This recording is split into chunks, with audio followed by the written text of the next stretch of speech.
Topic 62 declaring constants. So VDMSL यानी Vienna development method specification language में constants के बारे में पढ़ने से पहले हम थोड़ा कॉन्स्टेंट्स के कॉन्सेप्ट को रिवाइज करने की कोशिश करते हैं। इन टर्म्स ऑफ प्रोग्रामिंग तो सबसे पहले हम ये देखते हैं कि बेसिकली कॉन्स्टेंट्स हैं क्या। आप सब ने प्रोग्रामिंग में कॉन्स्टेंट्स का कॉन्सेप्ट पढ़ा होगा। हम पहले उसको रिवाइज करते हैं और फिर उसको देखते हैं कि स्पेसिफिकेशन लैंग्वेज में कॉन्स्टेंट्स को किस तरह से यूज किया गया। सो बेसिकली जो कांस्टेंट है, सबसे पहले हमें ये पता होना चाहिए कि बेसिकली कांस्टेंट्स या कांस्टेंट है क्या। बेसिकली कांस्टेंट एक नेम्ड पीस ऑफ मेमोरी है, यानी जब प्रोग्राम रन होता है तो उसकी वैल्यू को चेंज नहीं किया जा सकता। So constants are useful because they are declared and assigned once. तो कांस्टेंट्स को जो है वो एक दफा डिक्लेयर कर दिया जाता है और असाइन कर दिया जाता है, but can be refer to over again throughout the program. और उसको हम जो है थ्रू आउट द प्रोग्राम हम उस कांस्टेंट की वैल्यू को जो है वो हम यूज कर सकते हैं। So this means that if the programmer needs to change the value throughout the program code, they only need to make one change. So this can help make a program easier to maintain.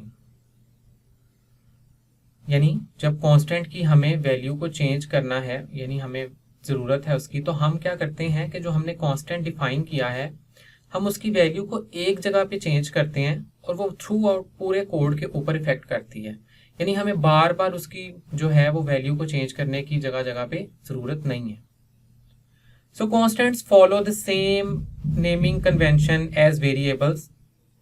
तो constant को जब हम define करते हैं तो हम उसको बिल्कुल ऐसे ही डिफाइन करते हैं जिस तरह हम वेरिएबल्स को डिफाइन करते हैं। फ़र्क सिर्फ इतना है कि जो कांस्टेंट्स को जब डिफाइन किया जाता है तो उन्हें अपर केस में डिफाइन किया जाता है। अब मैं इसको अगर दोबारा रिपीट करूं तो basically constants follow the same naming convention as variables except that they are often written in upper case. Some programming languages such as Python do not support constants. यानी कुछ प्रोग्रामिंग लैंग्वेजेस ऐसी भी हैं जो constants को support नहीं करती। Constants are used for values that are unlikely to change. For example, अगर हम देखें कि कांस्टेंट जो हैं, जैसे कि मैंने बात की कि कांस्टेंट जो हैं वो यूज़ होते हैं वैल्यूज़ के तौर पर जो कि कभी भी चेंज नहीं होती या जिनको चेंज करने की ज़रूरत नहीं होती अनलेस अनटिल के आपको ज़रूरत ना पड़े। ठीक है, तो थ्रू आउट दी प्रोग्राम ये सेम ही रहती हैं। जैसे हम एग्जांपल ले लेते हैं कि आप कोई भी जो है वो प्रोग्राम लिख रहे हैं, कोई जो है कोई मैथमेटिक्स से रिलेटेड आपका कोई कोड है जिसमें आप कोई एरिया जो है उसको फाइंड आउट कर रहे हैं, या जो है कोई रेडियस, या इस तरह के जो प्रोग्राम्स डिफरेंट होते हैं जिनमें हम मैथमेटिकल फॉर्म में कुछ वैल्यूज़ को आइडेंटिफाई करने की कोशिश करते हैं। तो उसमें हम देखते हैं कि जैसे पाए यूज़ होता है, ठीक है, तो या सर्कल का एरिया फाइंड कर रहे हैं तो पाए यूज़ हुआ है। तो पाए की वैल्यू, जैसा कि हम जानते हैं कि पाए की वैल्यू जो है वो सेम रहती है। पाए की वैल्यू क्या है 3.14। तो पाए की वैल्यू तो कभी भी चेंज नहीं हो सकती। तो बजाय इसके कि आप प्रोग्राम में बार बार जगह जगह पे उस वैल्यू को जो है वो लिखें, तो आप जो है उसे एज ए कांस्टेंट डिफाइन कर दें। तो किसी कोड के अंदर जहां जहां आपको पाए की ज़रूरत होगी तो वो उसको कॉल कर लेगा। तो अगर आपने जो है वो एक जगह पे उसको डिफाइन कर दिया है तो वो easily through out the code जो है वो आपकी वैल्यू सेम रहेगी और वो यूज़ होती रहेगी, आपको बार बार चेंज करने की ज़रूरत नहीं है।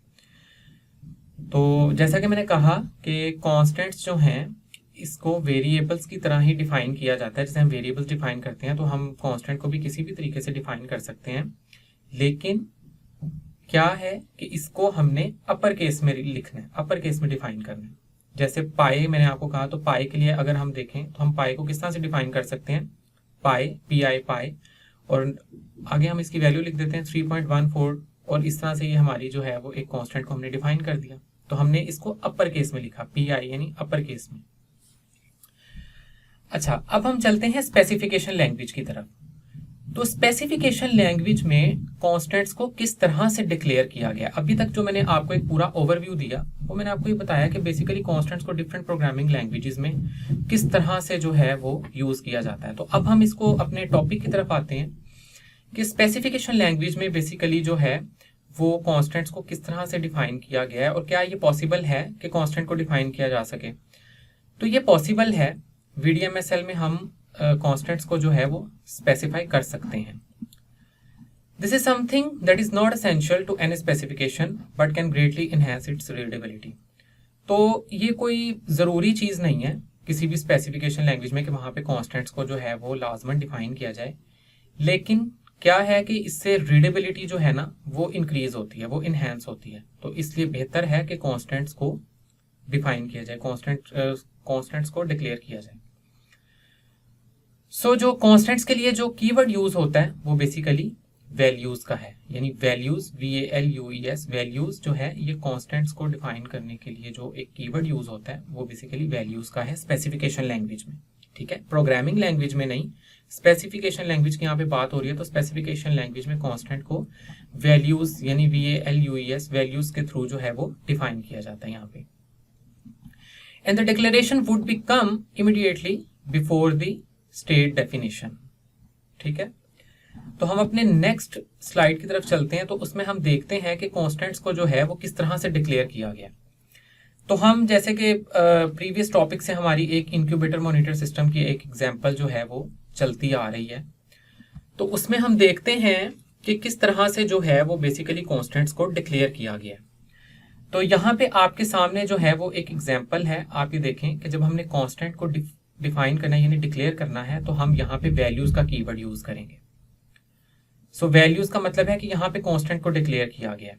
तो जैसा कि हमने देखा था कि हमारा टेम्परेचर जो है वो ना तो 10 डिग्री से ज़्यादा होना चाहिए और ना ही -10 डिग्री जो है उससे बढ़ना चाहिए और 10 डिग्री से कम नहीं होना चाहिए। हमने ये देखा था कि 10 डिग्री से कम नहीं होना चाहिए और -10 डिग्री से ज़्यादा नहीं होना चाहिए। और हमने ये भी देखा था कि हमारा जो टेम्परेचर था उसको जो हमने एक टेम्प वेरिएबल हमने डिक्लेयर किया था और वो किस टाइप का था, इंटीजर टाइप का। तो यहाँ पे हमने जैसे इंट्रिंसिक टाइप्स में देखा कि इंटीजर को जो है वो z से रिप्रेजेंट किया जाता है। z जो है वो बेसिकली इंटीजर वैल्यूज को रिप्रेजेंट कर रहा है जो आपकी पॉजिटिव और नेगेटिव नंबर्स दोनों पे जो है वो मुश्तमिल होती है। तो हमने ये देखा था कि इंक्यूबेटर का जो आपका टेम्परेचर है वो ना तो 10 डिग्री से कम होना चाहिए और ना ही -10 डिग्री से ज़्यादा होना चाहिए। ठीक है, तो यहाँ पे हम देख रहे हैं कि हमने इसको अगर कांस्टेंट को डिक्लेयर करना है तो हम जो है वो मैक्स का यहाँ पे मैक्स को यूज़ करें MAX। ठीक है, और यहाँ पे जो है वो इंटीजर की हमने आगे वैल्यू जो है वो सेट कर दी। मैक्स जो है एक इंटीजर टाइप का है और उसकी हमने वैल्यू को सेट कर दिया 10। और मीन जो है वो हमारे पास क्या है, इंटीजर टाइप का है और उसकी वैल्यू हमने क्या रख दी, -10, जैसा कि हमने प्रीवियस भी इस बारे में पढ़ा। तो यानी मैक्स के लिए, मैक्स का मतलब है यहाँ पे हमने इसको अपर केस में डिफाइन किया। जैसे मैंने अभी आपको बताया कि कॉन्स्टेंट्स को आपने अपर केस में डिफाइन करना है, तो मैक्स और मीन ये यहाँ पे हमने कॉन्स्टेंट्स को डिक्लेयर कर दिया। So these values could then be used in our functions and operations। अच्छा, हमने ऑपरेशंस के बारे में पढ़ा। जैसे हम प्रीवियस टॉपिक्स में पढ़ के आए हैं कि एक ऑपरेशन जो है उसको बेसिकली 4 सेक्शंस में डिवाइड किया जाता है। तो वो 4 सेक्शंस कौन से थे? सबसे पहले हमारा ऑपरेशन हेडर था, फिर हमारा एक्सटर्नल क्लॉज था, देन हमारी प्री कंडीशन थी और उसके बाद हमारी पोस्ट कंडीशन थी। तो यहाँ पे जो आपके सामने एक एग्जाम्पल ली गई, हमने उसमें फिर जो है वो इंक्रीमेंट का ऑपरेशन पढ़ा, डिक्रीमेंट का ऑपरेशन पढ़ा और गेट टेम्परेचर का ऑपरेशन पढ़ा। तो इसी तरह यहाँ पे हमारे पास हमने एक छोटी सी एग्जांपल यहाँ पे ले ली डिक्रीमेंट ऑपरेशन की ही। ठीक है, ताकि आपको जो है ये कांस्टेंट्स का जो है ये कॉन्सेप्ट अच्छे तरीके से समझ आ जाए। तो डिक्रीमेंट के ऑपरेशन में हमने प्री कंडीशन की जब बात करते हैं, ठीक है, उन 4 सेक्शंस को जो डिवाइड किया था, यानी operation header, external clause, pre condition और पोस्ट कंडीशन। तो प्री कंडीशन को हम यहाँ पे ले लेते हैं कि pre condition temp greater than mean. Mean क्या है हमारे पास यहाँ पे? मीन का मतलब है ये बेसिकली हमने जो ऊपर यहाँ पे कांस्टेंट को डिक्लेयर किया है। तो बेसिकली इस मिन में यहाँ पे ये वैल्यू आ रही है -10। तो टेम्परेचर जो है हमारा वो -10 से ज्यादा नहीं होना चाहिए। ठीक है, यही बात हमने की थी कि टेम्परेचर हमारा जो है वो -10 से ज्यादा नहीं होना चाहिए। अब इसका फायदा देखें, हमें ये हुआ कि हमने -10 को ऑलरेडी डिफाइन कर दिया है। तो अब जहां जहां पे भी हमें इसकी जरूरत पड़ेगी, डिक्रीमेंट का ऑपरेशन यूज होगा, हमें प्री कंडीशन की जरूरत पड़ेगी, तो हमने यहाँ पे जस्ट मिन जो है उसको यहाँ पे राइट कर दिया। तो इसका मतलब है कि इसमें कौन सी वैल्यू आ रही है, ये -10 की। तो टेम्परेचर जो है वो हमारा ग्रेटर नहीं होना चाहिए -10 से, यानी -10 से ज्यादा नहीं होना चाहिए।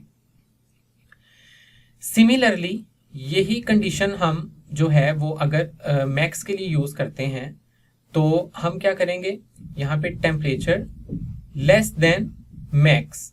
तो यहाँ पे मैक्स का, तो मैक्स की वैल्यू हमने 10 रखी है, तो यहाँ पे 10 की वैल्यू जो है वो ऑटोमेटिकली कॉल हो जाएगी। तो बेसिकली ये स्पेसिफिकेशन लैंग्वेज में कॉन्स्टेंट्स को किस तरह से डिक्लेयर किया जाता है, तो वो यहाँ पे आप एग्जाम्पल में देख रहे हैं कि हमने किस तरह से यहाँ पे डिफाइन किया। यानी वैल्यूज जो है ये बेसिकली कीवर्ड है, जिससे ये पता चल रहा है कि यहाँ पे हमने कॉन्स्टेंट्स को डिक्लेयर किया है। ये बेसिकली कॉन्स्टेंट्स को डिक्लेयर किया जा रहा है। और हमारे पास यहाँ पे जो थी वो इंक्यूबेटर मॉनिटर सिस्टम की जो टेम्परेचर की वैल्यूज थी वो क्या थी हमारे पास, कि 10 से हमारा जो है वो कम नहीं होना चाहिए और -10 से हमारा ज्यादा नहीं होना चाहिए। तो उनको किस तरह से यहाँ पे डिफाइन किया, हमने देखा मैक्स और मिन की सूरत में यहाँ पे हमने उनको डिक्लेयर किया और अपर केस में डिक्लेयर किया। ठीक है, और फिर किस तरह से, जैसे हमने एक एग्जांपल ली डिक्रीमेंट ऑपरेशन की, कि किस तरह से उसको फिर वहां पे यूज किया जा रहा है कंडीशन में, प्री कंडीशन के तौर पर, तो वो यहाँ पे आपको समझाने की कोशिश की। आई होप सो कि आपको कॉन्स्टेंट्स के बारे में अच्छे तरीके से समझ आ गया होगा कि कॉन्स्टेंट्स जो हैं वो प्रोग्रामिंग लैंग्वेजेस में तो यूज हो ही रहे हैं, कुछ में नहीं भी होते। जैसे मैंने आपको एग्जाम्पल दी, पाइथन में कॉन्स्टेंट जो है वो यूज नहीं होते।